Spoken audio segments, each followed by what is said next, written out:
Yeah, I'm all of that. And what the hell am I doing here? I mean, you look at and listen to our speakers to this point, and it's been inspirational, and it's been motivational, and been saving the planet here, and all that other stuff. I got nothing.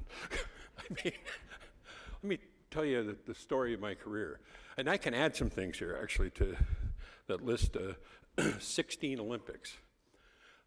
I'm the all-time leader in Canada in number of Olympics covered, and that includes the TV guys.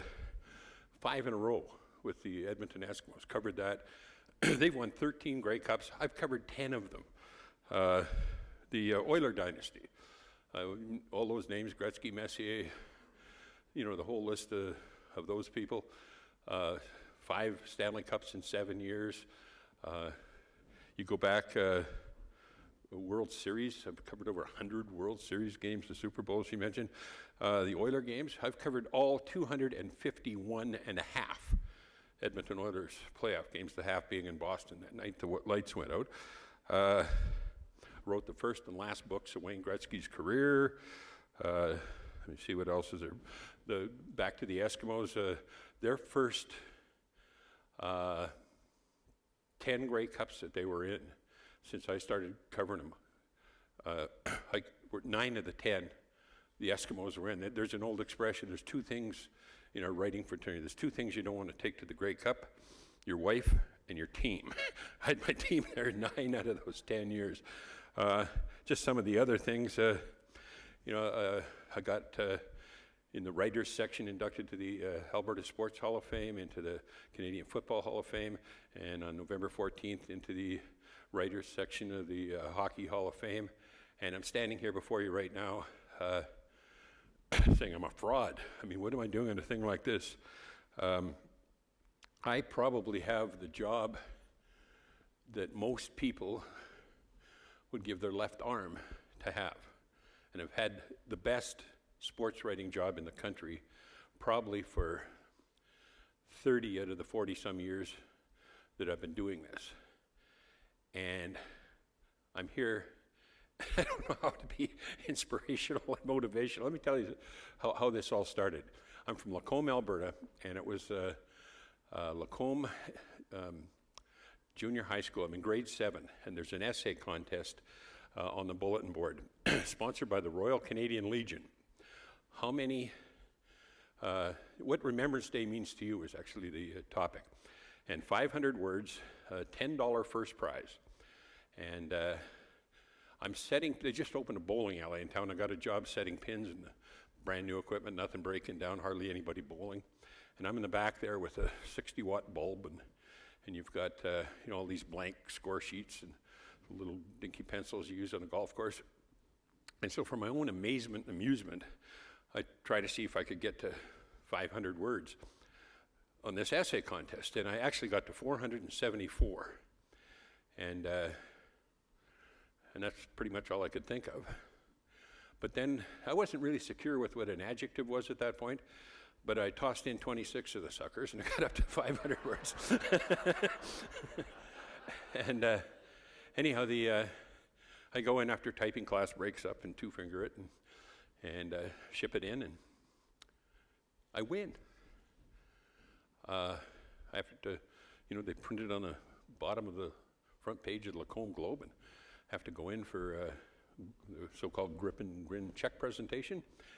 And I guess I'm a ballsy kid, but I'm telling the Ford brothers, who just moved from the Regina Leader Post, bought this paper in Central Alberta, that their their sports section was brutal, and that especially their coverage of kids' sports in town. And so they hired me. They said, "Do you think you can do any better?" And I said, "Yeah." So they hired me at $4 a week to sort of correlate and write these stories up on all the amateur sports in town. And if anybody ever gets upset at me being a little critical on occasion, there was a goalie by the name of Terry Jones that played there that I carved regularly and that stuff. Anyhow, that kind of went to different stages, because by the time I was in grade 9, I had a syndicated sports column on high school football. I'm not in high school yet, in the Lacombe Globe and the Rimby Record and the Ponoka Herald, the Stettler Independent, the Innisfail Independent, Olds Gazette, and a couple others at $5 a week. Ran it off on a Gestetner machine, if any of you guys are old enough to remember those.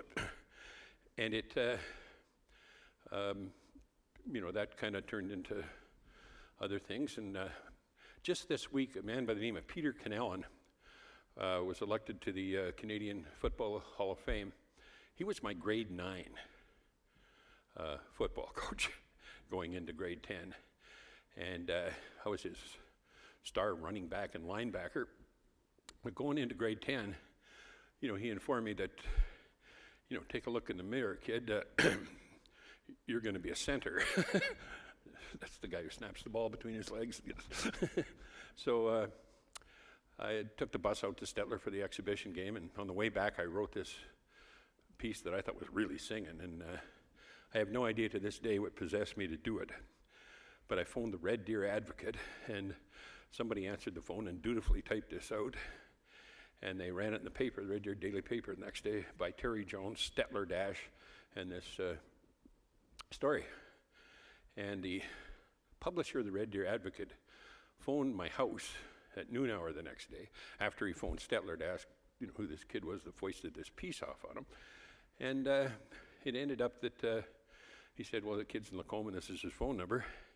And they'd been talking that morning. His name is Pat O'Callahan, who would subsequently be my publisher at the Edmonton Journal, and decided they had to be covering this high school football league. So they hired me at 10 cents an inch of copy and 10 cents a mile. I'm 15 years old. I hitchhiked to cover those games for the entire year, and until the following June, where they gave me a job at the Red Deer Advocate for the summer, and then full-time throughout my high school. And during that summer, I had this inspired idea to take this kid to the Red Deer, the Red Deer Fair it was called then. And I went into O'Callahan and said, I need $50. He said, for what? I mean, I'm making 35. And I said, I want to give this kid $25. You pick a kid, photographer picks a kid or whatever, and do a box score on how he spends his money at the Red Deer Fair, and do the same thing he does, right? And he goes on the Ferris wheel, I go beside him, and you get a picture and all. Anyhow, that turned out to be a pretty neat front page story that everybody loved. And so now the guys on staff are trying to find me things to do stuff, and somebody thought, well, hey, this kid's got not a bad voice. Let's send him to the radio station for amateur hours or thing. Having no idea that I was always pretending I was going to be a play-by-play broadcaster, but I was doing commercials and stuff between pretend broadcasts. And so they turned on the equipment. 22 minutes past the hour 7, more $1 Million music from the Golden Graveyard. Hi, everybody, I'm TJ the DJ, coming at you strong all night long with another rustic relic from yesteryears. Neil said, So, had fun, and to this day, I love radio. I've had radio shows, several radio stations in town for the last 40 years, and currently do them at Kissin and CBC. I mean, at the Team 1240 and 1260 and CBC. And over the years, I had a 3-hour gig on the morning crew with Rob Christie and Audie Lenz, Janet from Another Planet. And, I must have worked forever for CHQT before that, and Kissin after it, and CFCW. So I've always had a sideline going. During that span, I had a high school principal by the name of Henry Forgs, who decided, and this is in the 60s, and he had decided at Lacombe High School he was going to have he was going to try to have a centennial project. And his personal centennial project was to graduate 100 kids from Lacombe High School. And I was number 100 on this list. I'm the iffy guy, I'm the bubble boy on the bottom. And I'm not showing up for the first period of class, and I'm taking off and everything like that. And so he brought me in and he said, okay, I'm not going to be one of those guys who tells you got to have the piece of paper, diploma, and I'm actually subscribing to the paper that I didn't before to follow your career. But I want to get you through high school. So he gave me the first period of every day as a free period, told me, if you're going to be late, you're going to be late. And I also got the last period of every day off, same deal. in exchange for permanent detention during the noon hour, because the only way I was going to get my homework done. And you appreciate guys like that and all the guys along the way. And if you, you think back to those things, and then you realize, some of the things that I've witnessed in all those years since. I mean, I've met queens and kings and, prime ministers galore. The King of Norway, Princess Anne, she was, equestrian at the time. Prince of Monaco, he was in a bobsled at the time. Queen Elizabeth, and I don't know how I'm doing for time here, but I was invited on the Royal Yacht Britannia to 1976 Olympics, and it happened.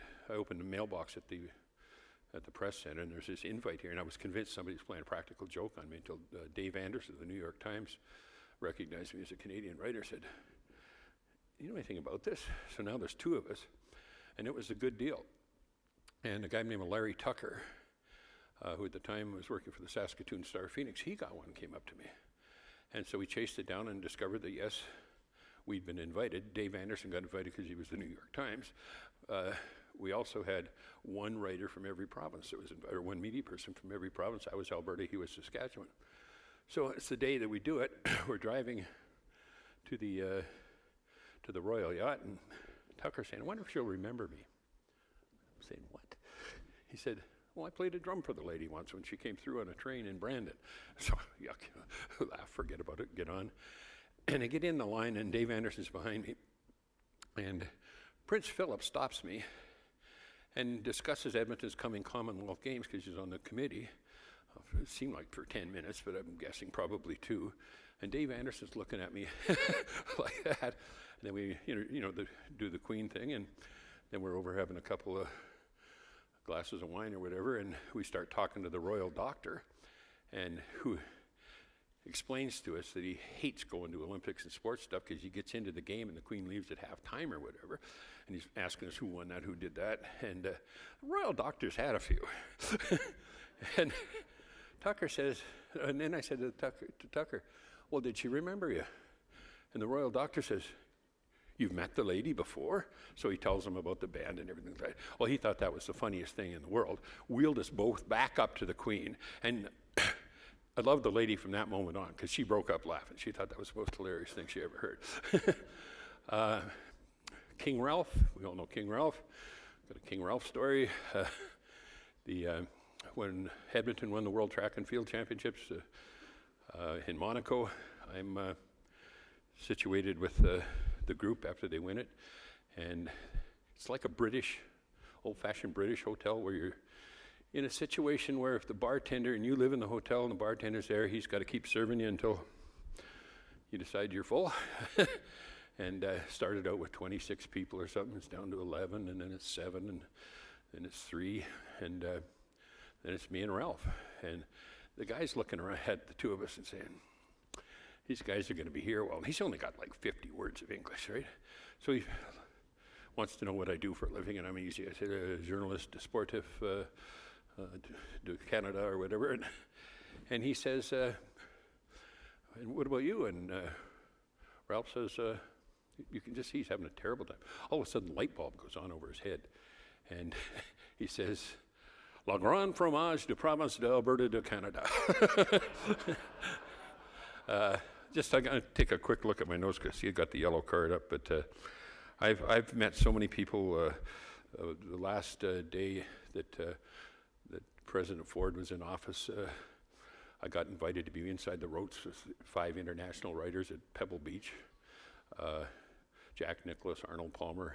That's what he did. Was the last day he played in the Bing Crosby, met Bing, and all that. It just goes on and on and on.